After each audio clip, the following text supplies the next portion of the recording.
ప్రస్తుతం మనతో పాటు హరీష్ రెడ్డి గారు ఉన్నారు, బీఆర్ఎస్ పార్టీ సీనియర్ నాయకులు. హరీష్ రెడ్డి గారు, ఇదే గడ్డపై నుంచి ప్రియాంక గాంధీ గారు యువకుల కోసం, యువత కోసం 4,000 రూపాయలు కావచ్చు, స్కూటీలు కావచ్చు, రకరకాల హామీలు ఇవ్వడం అనేది జరిగింది. 2 లక్షల ఉద్యోగాలు ఇస్తామన్నారు. మరి ఇదే వేదికగా బీఆర్ఎస్ పార్టీ సభ పెడుతుంది. సో మరి జనాలు మిమ్మల్ని నమ్ముతారా, వాళ్ళని ఇంకా నమ్ముతున్నారు అనుకోవచ్చా? వాళ్ళని నమ్ముతున్నారా లేదా అనేది ఇక్కడికి వచ్చినటువంటి అశేషమైనటువంటి యువకులను అడిగితే తెలుస్తుంది మీకు. ఒకటి మొదటిది. రెండవది, ఆ రోజు ప్రియాంక గాంధీ గారు, రాహుల్ గాంధీ గారు వచ్చినప్పుడు అడ్డమైనటువంటి అడ్డగోలు 6 హామీల్లో భాగంగా నిరుద్యోగులకు ఎట్లా షెటకోపం పెట్టాలని ఒక హామీలు ఇచ్చింది. చిట్టా విప్పిరాలు ఒక 10-15 హామీలు ఇచ్చింది. ప్రధానంగా ఇచ్చినటువంటి హామీ ఏంది? 2 లక్షల ఉద్యోగాలు ఇస్తా అన్నారు. జాబ్ క్యాలెండర్ అన్నారు, డిఎస్సి, మెగా డిఎస్సి అన్నారు, కానిస్టేబుల్ ఉద్యోగాలు అన్నారు, రకరకాల ఉద్యోగ వాగ్దానాలు ఇచ్చారు. ఏ ఒక్క వాగ్దానం అయినా ఏళ్ళటి వరకు నిలబడిందా అంటే ఇంతవరకు నిలబడలేదు. ఒక్కటి కూడా లేదు. 2 లక్షల ఉద్యోగాలు ఏడమైనా తిప్పి కొడితే 5,000, 10,000 ఇచ్చి చేతులు దులుపుకొని వెళ్ళిపోయారు. అంటే జీతం మా ప్రభుత్వం ఇస్తున్నామా? జీతం మిస్ అయిపోయానా? నోటిఫికేషన్లు ఎవరు ఇచ్చిర్రు? ఇంటర్వ్యూలు ఎవరు కండక్ట్ చేసిర్రు? కేవలం ఎల్బీ స్టేడియంలో ఏందో పెద్ద డబ్బులు కొట్టుకునే సభ పెట్టి నియామక పత్రాలు ఇస్తేనే ఇచ్చినట్ట. ఆ లెక్కన చూస్తే అందులో ఉన్న 40,000 కూడా మేము ఇచ్చినట్టు. వాస్తవంగా 10 ఏళ్లలో 2 లక్షల నోటిఫికేషన్లు జారీ చేసి 1,63,000 ఉద్యోగాలు నింపిన ప్రభుత్వం కేసీఆర్ ప్రభుత్వం.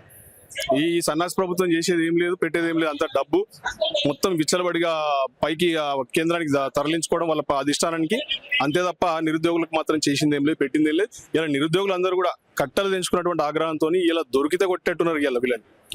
అయితే ఏం మొహం పెట్టుకొని కేటీఆర్ సభ పెడుతున్నాడు? ఆ రోజు ప్రవళిక ఆత్మహత్య కనిపిస్తలేదా? సునీల్ నాయక్ ఆత్మహత్య కనిపిస్తలేదా? ఆ రోజు ఏం చేసిండు? ఈ రోజు మాత్రం పదవి పోగానే ఒకటే మాట చెప్తున్నా. ఆ రోజు ఏం చేసిండ్రా చేయలేదా అనే దానికి 95% లోకల్ కోటా తీసుకొచ్చింది ఎవరు? రిజర్వేషన్ టీఆర్ఎస్ ప్రభుత్వమే కదా. 1,63,000 ఉద్యోగాలను భర్తీ చేసింది ఎవరు? బీఆర్ఎస్ ప్రభుత్వమే కదా.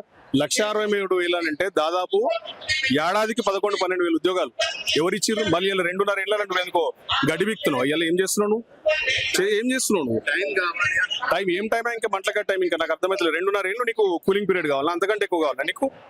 ప్రైవేట్ ఉద్యోగాలు ఏమైనా ఇవ్వాలి. ప్రైవేట్ కంపెనీలు కూడా ఈ ముఖం చూసి, ఈ దరిద్రబోటు భాష పరిపాలన లేనితనం చూసి ఎవడు వస్తలేదు ఇటు సైడ్. ప్రైవేట్ ఇన్వెస్ట్మెంట్స్ కూడా వస్తలేవు ఈ రాష్ట్రంలో. ఇలా స్కిల్ యూనివర్సిటీ ఏం చెప్పిస్తారట? స్కిల్ యూనివర్సిటీలో గిగ్ వర్కర్స్ కి జాబ్లు ఇప్పిస్తారట. పిహెచ్డీలు, పీజీలు, డిగ్రీలు, బీటెక్లు చేసిన వాళ్ళు గిగ్ వర్కర్స్ ఇస్తారు. ఎక్కడైనా స్విగ్గీ, జొమాటోలో పనిచేయమంటున్నారా మీరు?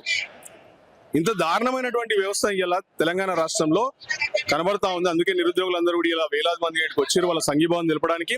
మీరు చూడండి, ఇలా నిన్నకమన్న ఇదే కూతవేటు దూరంలో దిల్సుఖ్ నగర్ లా ఉద్యోగాల కోసం ఎట్లా పిల్లలందరూ రోడ్ల మీదకి వస్తున్నారు. చూస్తలేరా? కనబడతలేదు రాష్ట్ర ప్రభుత్వానికి. ఇంకా మీరు బట్టగాల్చి కేసీఆర్ గారి మీద, కేటీఆర్ గారి మీద ఇస్తా అంటే పబ్లిక్ నిరుద్యోగులు కూడా ఎవరు సహించేది లేదు. ఖచ్చితంగా మిమ్మల్ని గల్ల పట్టుకొని రేపు ప్రశ్నించే కాడికి వస్తున్నారు.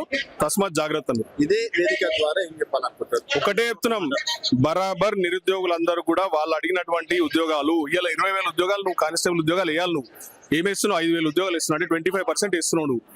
నువ్వు ఇస్తానటువంటి ఆ 2 లక్షల ఉద్యోగాలను బయట పెట్టు. ఫస్ట్ క్యాలెండర్ రిలీజ్ చేయి. ఎన్ని ఖాళీలు అన్ని ఖాళీలు బయట పెట్టు. స్కూళ్ళు మూసులు అది చేసి బంద్ పెట్టు. అన్ని నిరుద్యోగులందరూ కూడా బాజాప్తా ఉద్యోగాలు ఇచ్చినాక తర్వాత మాట్లాడు.